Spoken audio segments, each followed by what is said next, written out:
യാത്രക്കിടയിൽ പ്രാഥമിക സൌകര്യങ്ങളില്ലാതെ ബുദ്ധിമുട്ടുന്ന സ്ത്രീ സമൂഹത്തിന് ഇനി അല്പം ആശ്വസിക്കാം. സ്ത്രീകളുടെ പ്രാഥമിക ആവശ്യത്തിന് വനിതാ വികസന കോർപ്പറേഷൻ ഷീ ടോയ്ലറ്റുകൾ സ്ഥാപിക്കുന്നു. പദ്ധതിയുടെ ആരംഭഘട്ടത്തിൽ തിരുവനന്തപുരം നഗരത്തിൽ 23 ഇടങ്ങളിലാണ് ടോയ്ലറ്റ് സ്ഥാപിക്കുന്നത്. ആദ്യ ഷീ ടോയ്ലറ്റിന്റെ ഉദ്ഘാടനം മന്ത്രി എം.കെ. മുനീർ മ്യൂസിയം വളപ്പിൽ നിർവഹിച്ചു.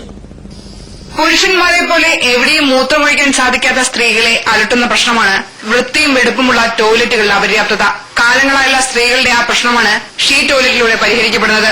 2 രൂപ കോയിലിട്ടാൽ സ്വീകരിക്കുകയും ഓട്ടോമാറ്റിക്കായി കതക് തുറക്കുകയും ചെയ്യുന്ന ഷീ ടോയ്ലറ്റിനകത്ത് ആളുണ്ടെങ്കിലും ഇല്ലെങ്കിലും വ്യക്തമാകുന്ന ഡിസ്പ്ലേ ബോർഡുകൾ സ്ഥാപിച്ചിട്ടുണ്ട്. കുട്ടികളുടെ ഡയപ്പറുകൾ മാറുന്നതിനുള്ള സൌകര്യം, സാനിറ്ററി നാപ്കിനുകൾ ആവശ്യമായി വരുമ്പോൾ സ്വിച്ച് അമർത്തിയാൽ നാപ്കിനുകൾ ലഭിക്കുന്ന നാപ്കിൻ വെൻഡിംഗ് മെഷീനുകൾ, അവ കത്തിക്കുന്നതിനുള്ള ഇൻസുലേറ്ററുകൾ എന്നിവയും ടോയ്ലറ്റിലുണ്ട്.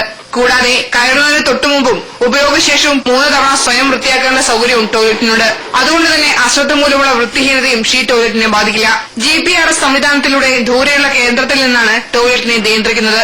ഇനി അഥവാ ടോയ്ലറ്റിൽ വെള്ളമില്ലാതെ വരികയോ സെപ്റ്റിക് ടാങ്ക് നിറയുകയോ ചെയ്താൽ പോലും കൺട്രോൾ റൂമിലേക്ക് SMS ആയി സന്ദേശമെത്തുകയും പ്രശ്നം ഉടനടി പരിഹരിക്കപ്പെടുകയും ചെയ്യുന്നു. സുരക്ഷയുടെ കാര്യത്തിലും ഷീ ടോയ്ലറ്റ് മുന്നിലാണെന്ന് ഉദ്ഘാടനം ചെയ്യാനെത്തിയ മന്ത്രി എം.കെ. മുനീർ പറഞ്ഞു. ഞങ്ങൾ അടുത്ത ഘട്ടത്തിൽ വേറെയും കുറെ കാര്യങ്ങൾ ഇതിലേക്ക് കൊണ്ടുവരാൻ ആഗ്രഹിക്കുന്നുണ്ട്. ഇപ്പൊ ഇവിടെ പറഞ്ഞല്ലോ ഒളി ക്യാമറകളെ കുറിച്ച്. അത്തരം ക്യാമറ ലെൻസുകളെ സെൻസ് ചെയ്യുന്ന ഒരു സംവിധാനം കൂടി ഇതിലേക്ക് നമ്മൾ കൊണ്ടുവരാൻ പറ്റുന്നു നോക്കുക. ഏതായാലും ഇപ്പൊ വളരെ സുരക്ഷിതമാണ്. ഇതിനകത്ത് കയറി അടച്ചു കഴിഞ്ഞാൽ പിന്നെ ആർക്കും അതിനകത്ത് കയറാൻ പറ്റില്ല. എങ്കിലും ഒരു കൂടുതൽ സുരക്ഷിതത്വം അതിനാവശ്യമാണ്. നഗരത്തിൽ സ്ത്രീകൾ ധാരാളമായി എത്തുന്ന വിനോദസഞ്ചാരങ്ങൾ ഉൾപ്പെടെയുള്ള സ്ഥലങ്ങളിലാണ് നഗരസഭയുമായി ചേർന്ന് വനിതാ വികസന കോർപ്പറേഷൻ ഷീ ടോയ്ലറ്റുകൾ സ്ഥാപിച്ചത്. വൈകാതെ മറ്റ് ജില്ലകളിലേക്കും ഷീ ടോയ്ലറ്റുകൾ സ്ഥാപിക്കാൻ വനിതാ വികസന കോർപ്പറേഷൻ പദ്ധതിയിടുന്നതായി ചെയർപേഴ്സൺ പി. കുൽസു പറഞ്ഞു. India vision, Thiruvananthapuram.